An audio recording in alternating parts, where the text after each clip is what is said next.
Hello students, सब एग्जामपुर कलम से क्रांति। मैं प्रीति आपका अपने परिवार एग्जामपुर में स्वागत करती हूँ।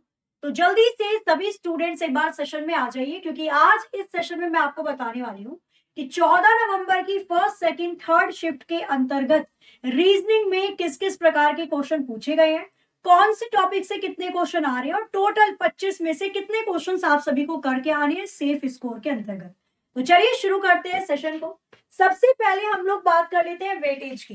तो आज की शिफ्ट में वेटेज जो रहा है वो नॉन वर्बल रीजनिंग से, जिसमें पेपर फोल्डिंग कटिंग है, एम्बेडेड फिगर है मतलब छिपी हुई आकृति दे रखी है, फिगर कंप्लीशन दे रखा है, आकृति को कंप्लीट करना है, मिरर और वाटर इमेज है, दर्पण और जल प्रतिबिंब है, इमेज एनालॉगी, आकृति की एनालॉगी दे रखी है, समानता सादृश्यता। इससे 12 से 14 क्वेश्चन आ रहे हैं। काउंटिंग फिगर, आकृति की गणना आज शिफ्ट में जो पूछी गई है वो त्रिभुज की पूछी गई है। कोडिंग डिकोडिंग के 2 क्वेश्चन आ रहे हैं, डाइस पासे के 1 क्वेश्चन आए हैं और किसी शिफ्ट में 3 क्वेश्चन भी आ चुके हैं। मिसिंग नंबर 1 से 2 क्वेश्चन, सिलॉग के 1 से 2 क्वेश्चन आ रहे हैं।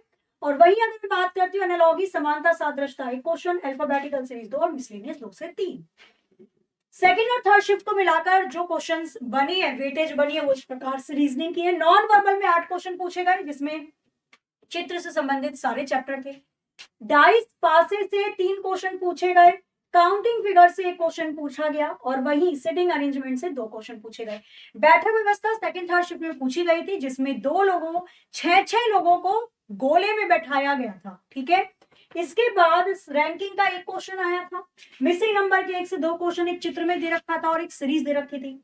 कोडिंग डिकोडिंग के 2 से 3 क्वेश्चन पूछे हुए थे, एनालॉगी के 2 से 3 क्वेश्चन थे, सिलॉग के 2 क्वेश्चन थे, कथन में निष्कर्ष वाले साधारण पूछे गए थे। अर्थमेटिक ऑपरेटर कौन से साइन को लगाएं कि left hand side right hand side के बराबर आ जाए, 1 से 2 क्वेश्चन। लेटर सीरीज के 1 से 2 क्वेश्चन पूछे गए थे। वही अब ये कुछ क्वेश्चन थे जो एग्जैक्ट मैंने आपको मेमोरी बेस्ड जो स्टूडेंट ने बताया वो मैं यहाँ पर लिख के लाई हूँ। जैसे कि भाई 39, 130, 13 में जो रिलेशन है वही रिलेशन और किस संख्या में दिखाई देगा। हो सकता है आपको इसने 4 ऑप्शन दे रखे हों, ठीक है जी, सपोज 4 दी होंगी। सेम रिलेशन जो इसमें और किसमें होगा, एक तो डायरेक्ट बन रहा है कि भाई 13 की मल्टीप्लाई 3 से करी, 3 3 9, 3 3 3 एकम 3, ठीक है, और फिर 13 की 10 में गुणा कर दी। तो या तो आप इसको इस तरीके से देखोगे ऑप्शन में, लेकिन जिस बच्चे से बात हुई थी उसने ये बोला कि मैडम ऑप्शन में ना ऐसा कुछ था ही नहीं।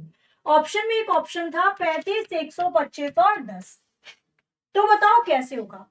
अगर ऑप्शन में नहीं है, क्योंकि डिपेंड करती है एनालॉगी ऑप्शन के ऊपर, तो अगर ये काम नहीं हो रहा या आपको ऐसा कोई भी ऑप्शन नहीं दिखाई दे रहा तो कुछ और ढूंढेंगे। पहली वाली संख्या को दूसरी लास्ट वाली संख्या का माइनस कर दो। 39 में से 13 गया, बचेगा कितना, तो यहां पर बचेगा 26। गुणा कर दीजिए किसमें, 5 में, आ गई बीच वाली संख्या। 5 6 30, 3 हासिल, 5 दूनी 10 और 3 3। मतलब आगे वाली संख्या का अंतर निकाल लो पीछे वाली संख्या से और मल्टीप्लाई कर दीजिए 5 में। तो 35 में से 10 गया 25, 25 की 5 में गुणा करोगे 125 आ जाएगा। इस तरीके से बनेगा। अब आ जाते हैं, यदि ओम को 26, नो को 25, का को क्या लिखा गया है। तो जो कोडिंग डिकोडिंग का पैटर्न था वो कुछ इस प्रकार से था कि जो लेटर दिया हुआ है पहले उसका अपोजिट लेटर निकाला। ओ का अपोजिट एल होता है, लो चली में। एम का अपोजिट एन होता है, मन की बात। एल आता है 12 पे, एन आता है 14 पे, दोनों को जोड़ोगे 26 आ जाएगा। समझे दया, अक्षरों का अपोजिट निकाल के नंबर को जोड़ा गया है। एन ओ, नो का नो, एन ओ, एन का अपोजिट एम होता है, ओ का अपोजिट एल। एम 13 पे आता है और एल 12 पे, दोनों को जोड़ोगे 25 आ जाएगा।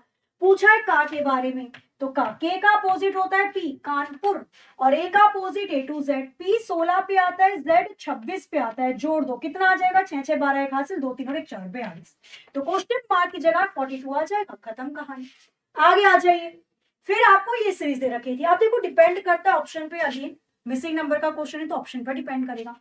या तो आप इसका अंतर निकाल लो कि भाई 1800 का अंतर दे रखा है, आगे देखो 0 4 4 1 1440 का अंतर दे रखा है।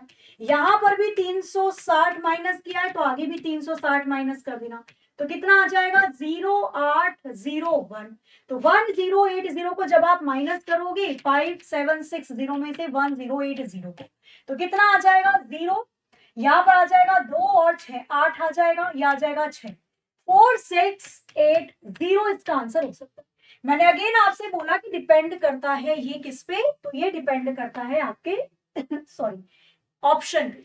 यहां पर एक और चीज बन रही है कि पहले वाले का 0.8 में मल्टीप्लाई कर रखी है, 8 में गुणा कर दो, 8 निम्मा 72, 0.8 में मल्टीप्लाई की हुई है। तो आप जब 0.8 में मल्टीप्लाई करेंगे 5760 की, 8 में ही कर दो, 0.0 घटा देना बाद में, कितना आ जाएगा, 8 0 का 0 ही आएगा, 8 छिक्का कितना आ जाएगा, 48 आ जाएगा, 8 सिता 8 7 से कितना आ जाएगा 56, और 4 हो जाएगा 60, 8 पंजे 40 और 6 46। पॉइंट लगाना है एक संख्या से पहले, तो यहाँ पे ये भी उत्तर आ जाएगा 4608। डिपेंड करता है कि ऑप्शन क्या दे रखा है, ऊपर वाला है नीचे वाला, दोनों हो सकता है, ऑप्शन पे डिपेंड करेगा। अगर दोनों ही दे रखा है मैडम ऑप्शन में, फिर क्या करेंगे, तो हमारा एक रूल होता है बोर्ड मास, पहले डिवाइड चेक करते हैं फिर मल्टीप्लाई प्लस एडिशन। तो डिवाइड तो नहीं बन रहा, पहले प्राथमिकता मल्टीप्लाई को देंगे, इसलिए पहले हम आंसर 4608 करेंगे यदि ऑप्शन में दे रखा है तो। इसके बाद डाइस का क्वेश्चन दे रखा है, 3 पासे हैं, बताना है 12 के विपरीत। तो मैंने पहले वाले पासे को तीसरे से कंपेयर किया, जब दो पासे में दो वैल्यू सेम है, 11 10 11 10, तो तीसरी वाली वैल्यू एक दूसरे के विपरीत हो जाती है, 12 के विपरीत 7 हो जाएगा, 7 के विपरीत 12 हो जाएगा, खत्म कहानी। आगे ट्राइंगल काउंटिंग करने के लिए क्वेश्चन दिया गया था, त्रिभुज की गणना करनी है। तो ये बेसिक फिगर है, आपको पता होगा बॉक्स के अंदर कितने पार्ट में डिवाइड किया गया है, बड़ी वाली संख्या का 2 गुना कर दो, 4 दूनी 8, 8 त्रिभुज यहाँ पे, 8 यहाँ पे, 8 यहाँ पे, तो 8 चौकी 32 त्रिभुज तो ये हो गए। जब इन दोनों डिब्बों को जोड़ा तो एक ऊपर और एक नीचे, 2 ट्राइंगल यहाँ आ गए, इन दोनों को जोड़ोगे तो अगेन एक ऊपर और एक नीचे, 2 त्रिभुज यहाँ पे, इन दोनों को जोड़ोगे एक लेफ्ट राइट में और एक लेफ्ट में, 2 यहाँ पे, 2 2 4 2 6 भी ये आ गए, प्लस सारी आकृति को आपस में चिपका दोगे तो एक बड़ी वाला ट्राइंगल बनेगा लेफ्ट साइड में। टोटल कितने हो गए, 4, 8 चौके 32 होता है, 22 किसने लिखा, तो 32 और 6 38 और 1 39, 39 मिल राइट आंसर। तो ऐसे क्वेश्चन से जो पूछे जा रहे हैं, क्वेश्चन और भी प्रकार से पूछ सकता है, आकृति पूछ रहा है आपसे, काउंट करवा रहा है आपको, एक बॉक्स दे सकता है, बॉक्स के अंदर आपको ऐसे काट के पूछ लेगा कि बताइए आकृति में कितने टोटल त्रिभुज दिखाई दे रहे हैं, तो काउंट कर लेना, 1 2 3 4 5 6 7 8, बड़ी संख्या 8 है, 8 दूनी 16 त्रिभुज अंदर हो गए। बड़ी वाले ट्राइंगल को देखो कितनी बार काटा हुआ है, तो ये भी आपका 8 बार, तो बड़ी वाली आकृति या नंबर 8 है, 8 दूनी 16 ही हो गए, 16 16 32, 32 त्रिभुज होंगे इस आकृति के अंदर, ठीक है। ये क्वेश्चंस आप लोगों के आ रहे हैं, ये विपरीत अल्फाबेट के थोड़े ज्यादा क्वेश्चंस है, तो अपोजिट अल्फाबेट याद रखना, या तो बहुत ही आसान आ रहे हैं, जैसे एक क्वेश्चन एक बच्चे ने बताया, ये तो अपोजिट अल्फाबेट है भाई, ई का अपोजिट भी होता है you, Crax A to Z, GT road A to Z by the way, Crax लो चली में, और एफ का अपोजिट फूक मार के उड़ा देंगे, तो सीएलयू हो गया। एक क्वेश्चन कहा गया था, एक बच्चे का आया था मैसेज, कॉल पे बात हुई थी, कोडिंग डिकोडिंग से, यदि किसी प्रकार से पवन को लिखा जाता है, क्या लिखा जाता है, पवन को लिखा जाता है यदि किसी प्रकार से सॉरी लिखा गया है Q B X B O, तो पूछा हुआ था कि जामुन को क्या लिखा जाएगा, तो सारी लेटर में +1 कर रखा है, या +2 ही होगा बस।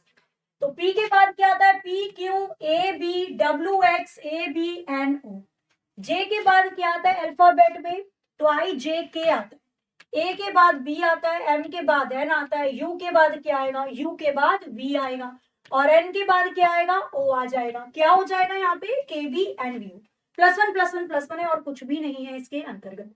तो ये क्वेश्चन है जो आप लोगों के पूछे गए हैं रीजनिंग के अंदर, ध्यान रखिएगा। सिटिंग अरेंजमेंट जो आ रहा है वो सर्किल में आ रहा है, और सिटिंग अरेंजमेंट में अभी तक तो केवल 6 लोगों को बैठाया गया है और सबका चेहरा अंदर की तरफ, ठीक है, तो आराम से हो जाएगा, कोई परेशानी नहीं है। कोई भी टॉपिक जो आपको लग रहा हो थोड़ा कमजोर है, टॉपिक वाइज क्लासेस हो रखी है, आप उसको जरूर देख लीजिएगा। All the very very best, आपने बहुत अच्छे से तैयारी करी है, तो बिल्कुल भी आपको परेशान नहीं होना है, बहुत ज्यादा हाइपर होके परेशान मत होना, ठीक है, गलत मत करना, गलत मतलब जब आप परेशान हो जाते हैं तो जो याद होता है वो भी भूल जाते हैं ना।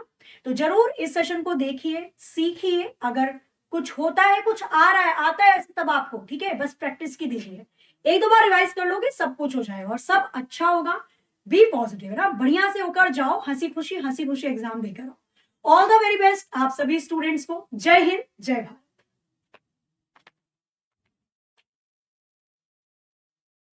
और हाँ भी मिलते हैं कल से हम लोग मिलेंगे सुबह 9 बजे वाली क्लास में। डेली रीजनिंग की क्लास आपकी सुबह 9 बजे होती है, तो ठीक सुबह 9 बजे आप सभी लोग लाइव क्लास में जरूर मिलिए। जय हिंद, जय भारत।